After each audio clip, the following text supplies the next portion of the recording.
750,000. That's the number of Canadians who are living with Alzheimer's and other forms of dementia. And 1.7 million. That's how many more Canadians are expected to develop these brain diseases in the next 25 years. These are scary numbers, especially when we're talking about conditions that have no real treatments and certainly no cure. On today's episode, the results of a unique first-time analysis that tracked the trajectory of Canadians in the 5 years after their diagnosis of dementia to learn about what services were most used and needed, finding that over half of those with dementia need home care, and that almost half of unpaid caregivers suffer high levels of stress. You'll hear about the problems faced by Katrina Prescott, a 46-year-old Vancouver woman who spent 8 years as caregiver for her mother, Catherine, who was prone to wandering. I had an alarm on her door and a camera and all these things. And if she opened her door at 3 a.m., I would fly up the 6 flights of stairs in my pajamas. You know, it was really stressful. I basically just stopped sleeping from 2017 on. The report is called A Step Towards Understanding Healthcare Trajectories of People Living with Dementia. It also found that for 67% of patients, their family doctor had to give them the diagnosis. You'll hear from David Hood, a retired family physician in Guelph, Ontario, who says patients and family are often very resistant to getting the news and losing primarily the ability to drive. You often have to play hardball with them too and say, how would you feel if because of your delayed reaction or your loss of attention, you hit someone with your car? And I don't like to be that harsh, but that's sometimes what it takes for them to see that's an issue. Hello and welcome to the Canadian Health Information Podcast. We call it the CHIP for short. I'm Avis Favaro, the host of this conversation. A note, the opinions expressed here don't necessarily reflect those of CIHI, but it is an open discussion. And this one is about the journey from dementia diagnosis through the healthcare system. What works, what doesn't, and how to improve the services for the thousands of Canadians who will need them. Thank you for joining the podcast, Katrina. Thanks for coming in. Thanks for having me. Really appreciate it. When did you hear that your mother was developing dementia? Mom was in her early 60s when we got the diagnosis. I didn't think any of it was going to be that big of a deal. Like, I just thought we're going to go to the doctor and she's going to be fine. And then once the ball started rolling or the dominoes started falling, it just didn't stop. And it was one thing after another. And it wasn't little, it was intense. Each thing was so intense and it was nonstop.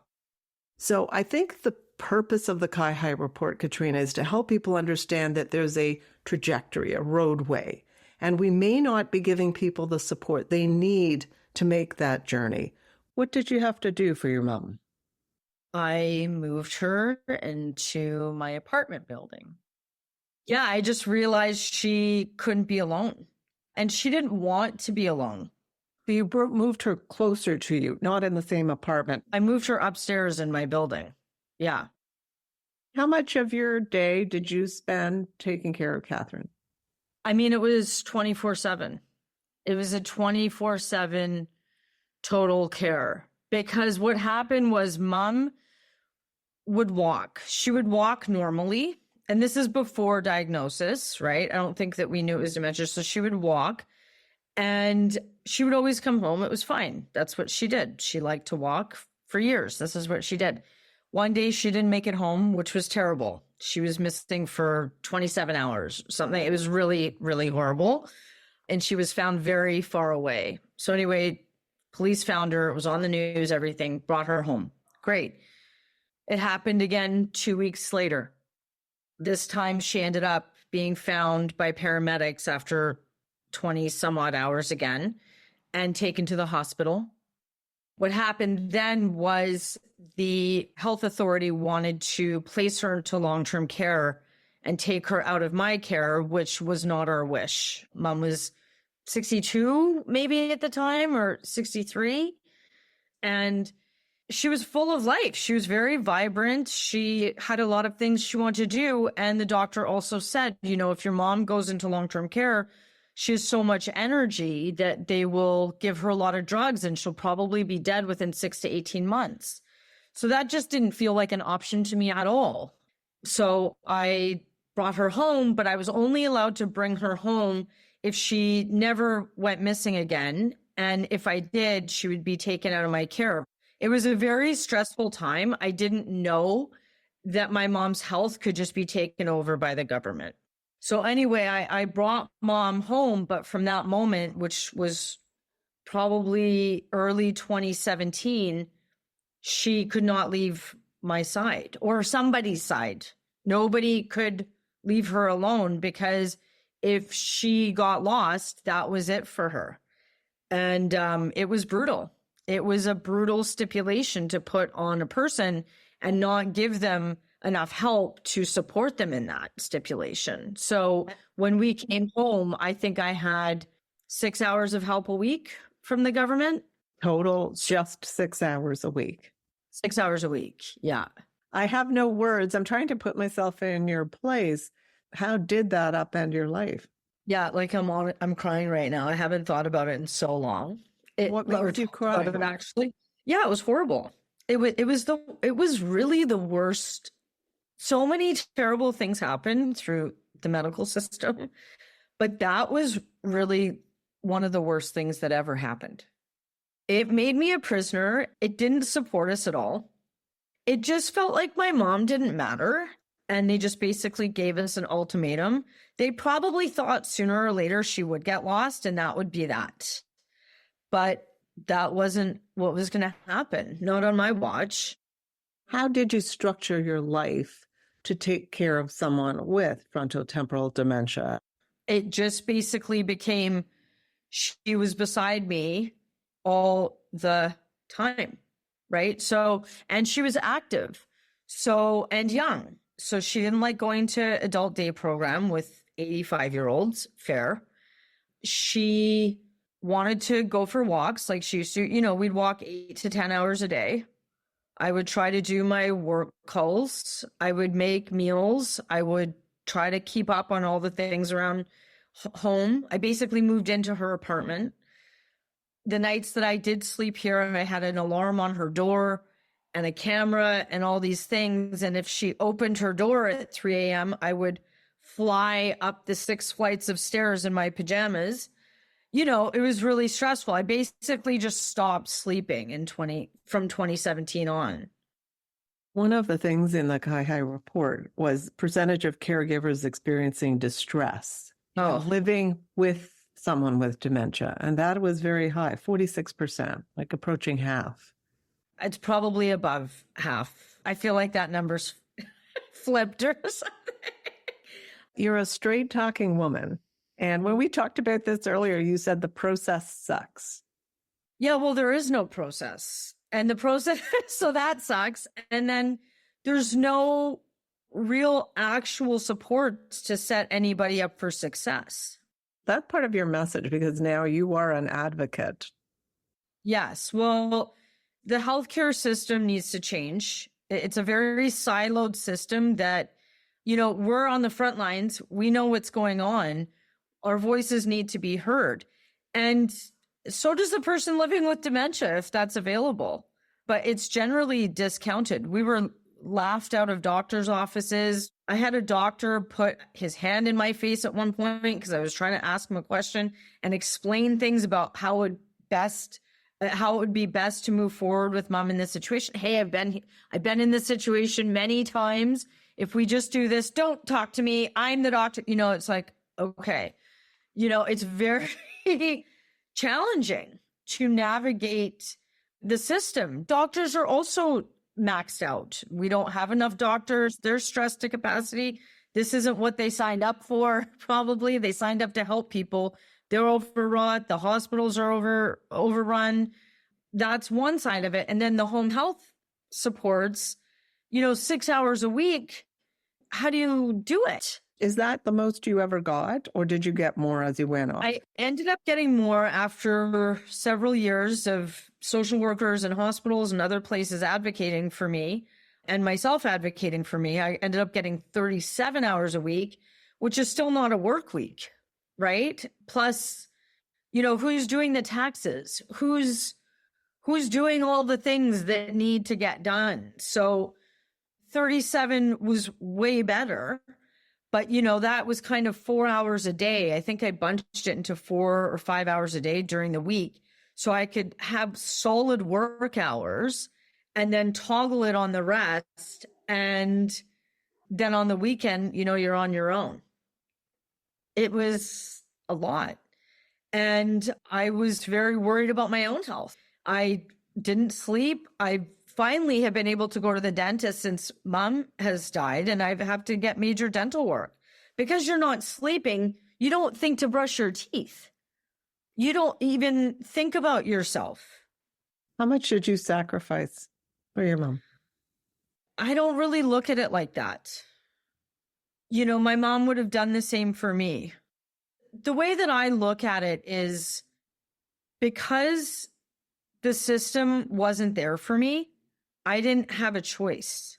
The choices were your mom goes into long-term care in her early 60s and maybe lives 18 months. Or she can stay at home with you and probably live 7 years. To me, that's not a choice. It wasn't even a sacrifice, which I wish it was a sacrifice, but I don't even feel like I was given a choice to make a sacrifice. Your mom, how many times did she end up in hospital in those years? Oh, a lot. Yeah.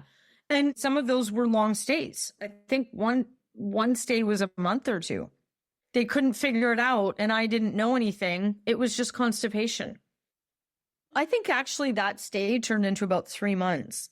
But if we had just had some aloe vera juice and some prunes, that wouldn't have happened. But I didn't know anything about constipation. How would I know? So if they had given you more home care, how many hospital visits would you have avoided?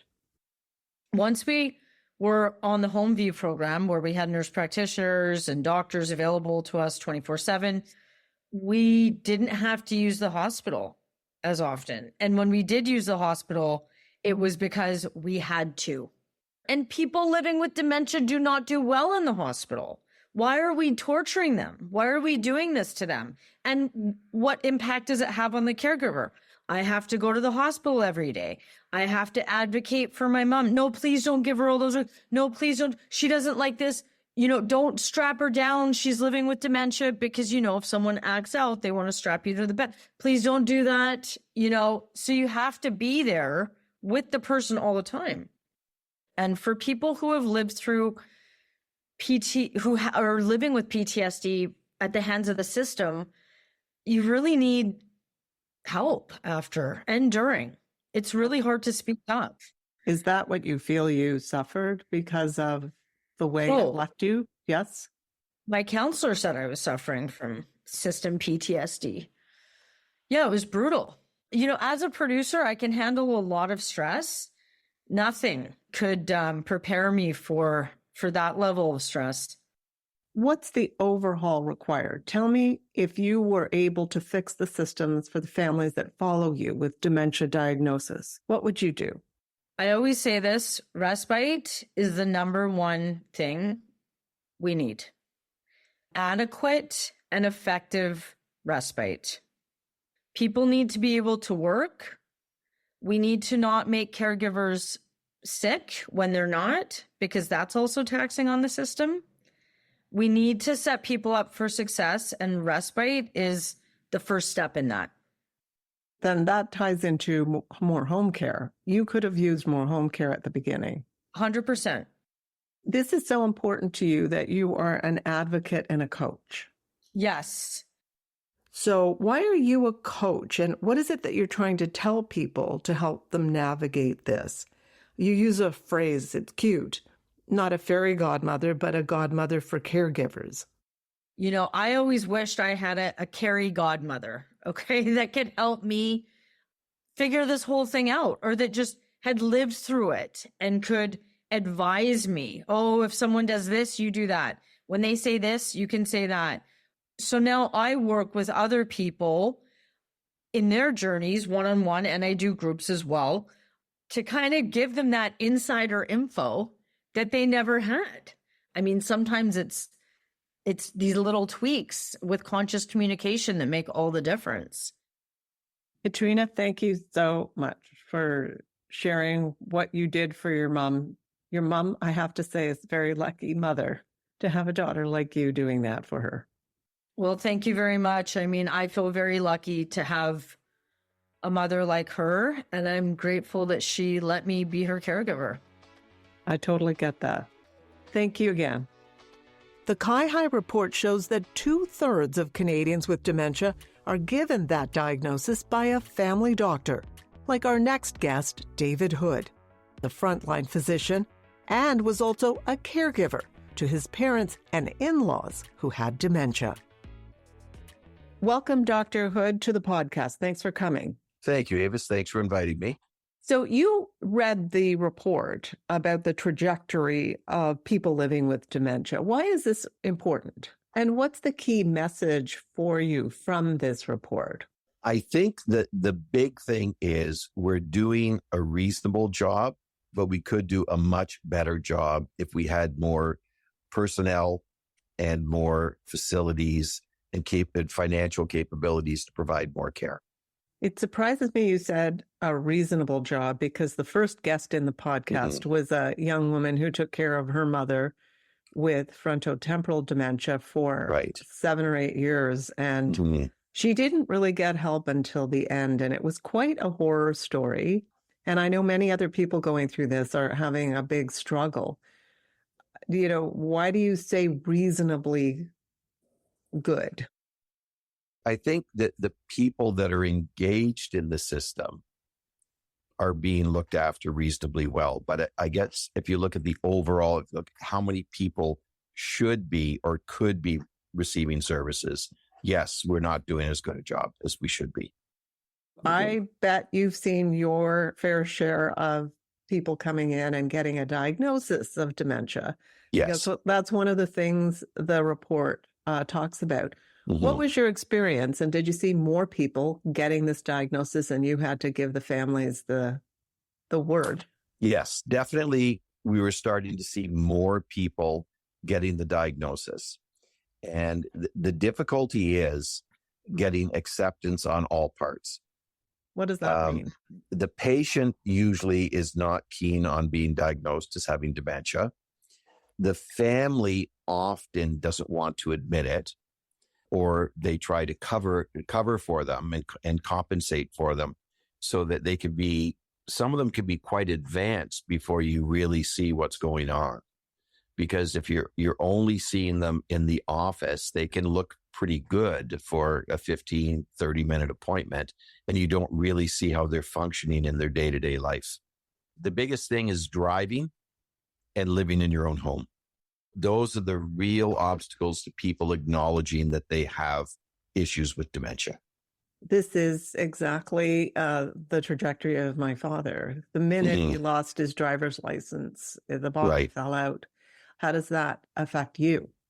It's not easy. The key factor in both the driving and the home is the independence and the idea that they need to get someone to drive them everywhere. Oh, I know. That's hard to accept. I know that you also were a caregiver, so you feel this not just as a physician, but Correct. You've seen it on the front line. Yes. You know what people are going through. I went through the same thing where my dad was covering up for my mom. And so I know how easy it is for it to be done. So even when you're seeing them frequently, you don't always pick it up. So I think the big thing is to have an awareness and have, to see things and don't just say, oh, they're just getting forgetful.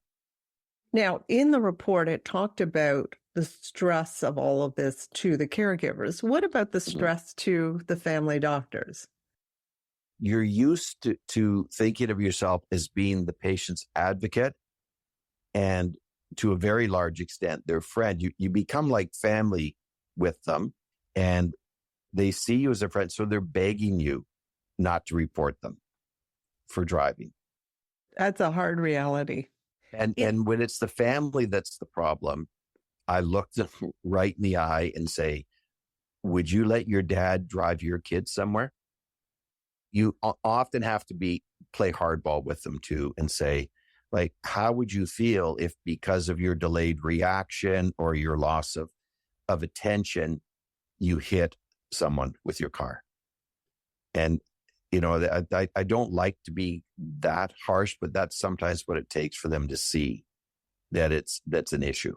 So are family doctors the front line on this diagnosis of this wave of dementia? I would say yes.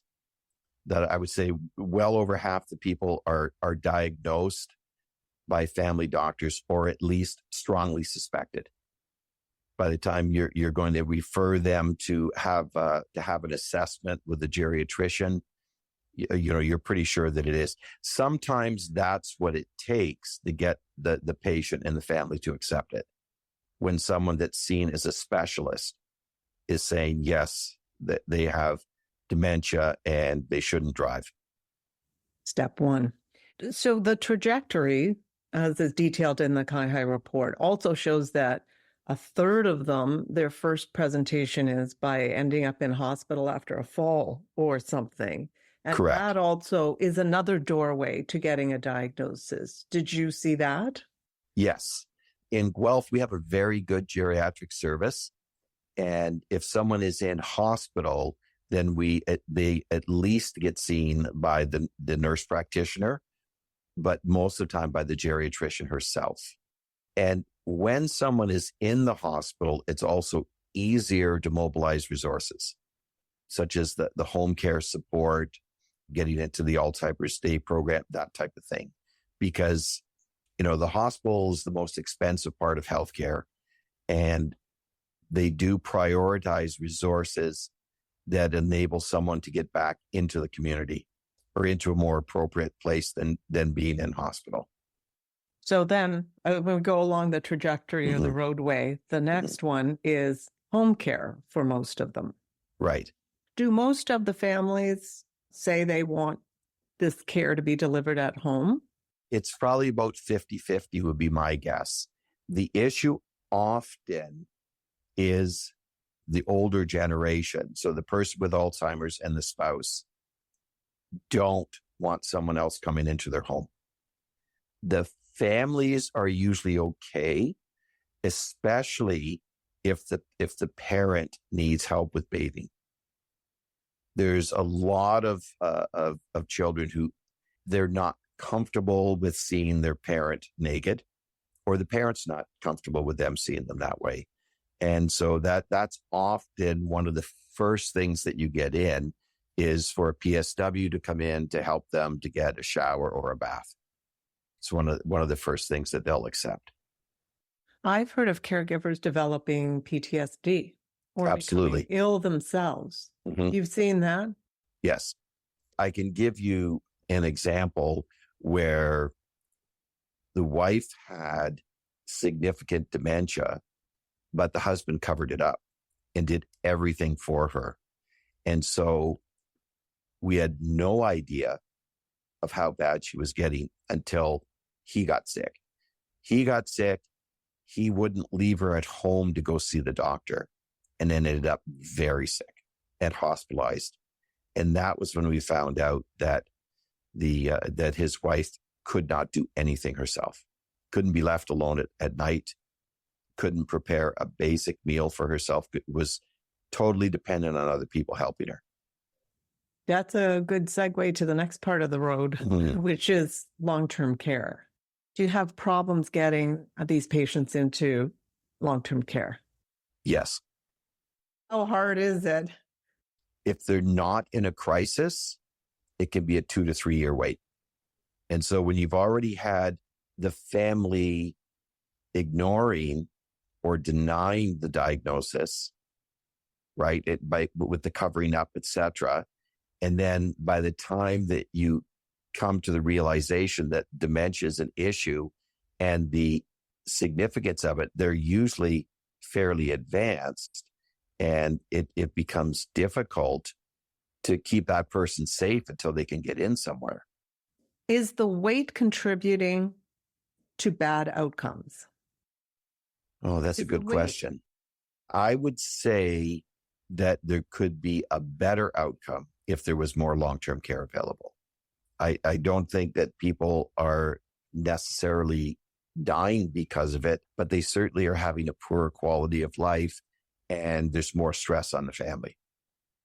The woman that we interviewed, Katrina Mhm. Prescott, talked about how in her area in BC, they have this special program where the medical teams and nurse practitioners go into the home and tag it up with home care. And that Right. made things so much easier the last year or two. Mhm. But not all communities have that. So there's some kind of hidden crisis perhaps happening that we don't Right. see. We do have a program in Ontario, at least in Guelph, and I believe it's province-wide, where it's, where you're in the hospital, you need to go to long-term care, but there's no bed, and they will put extra services in while that person goes to the top of the wait list to get into long-term care. So they intensify the support for someone who ideally would be in long-term care already, but there's no bed available. Okay. So the last stage is for those, there are some that stay home right to the conclusion. The other ones go to long-term care. What did you see in terms of your patients who went to long-term care? I think generally they're safer just because there's always someone there. I mean, obviously they're not 24/7 in their room, but if they run into a problem, because that's one of the big concerns with families, is mom going to end up on the floor and I'm not going to know for 2 days? Well, that's not going to happen in the long-term care because they're checking them frequently. I think it reduces the stress levels significantly on the caregivers and on the rest of the family. So there's that benefit.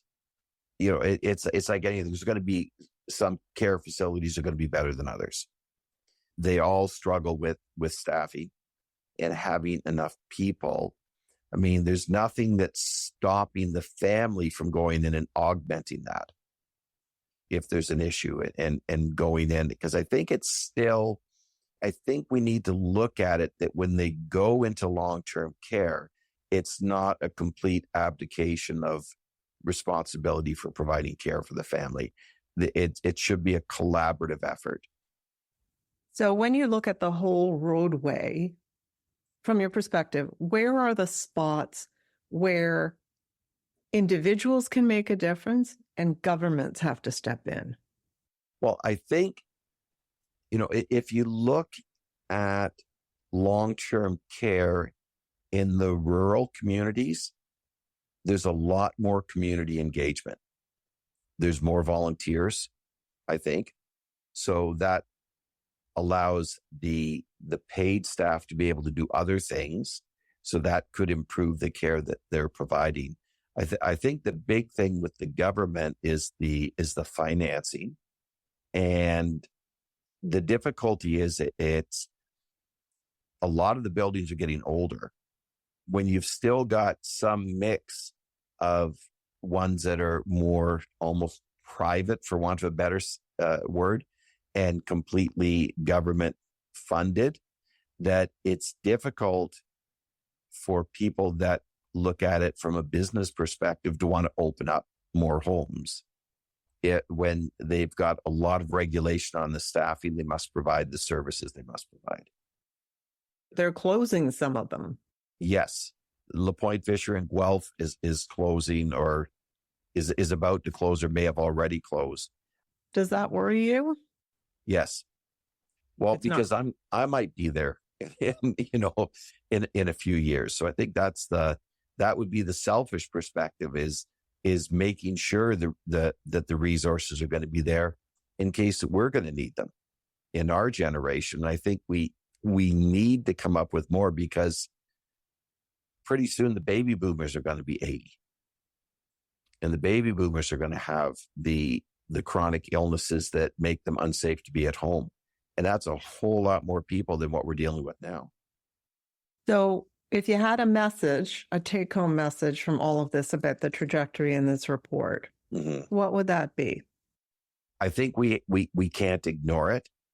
We have to prepare for it just because of the number of people that we're going to see facing these issues.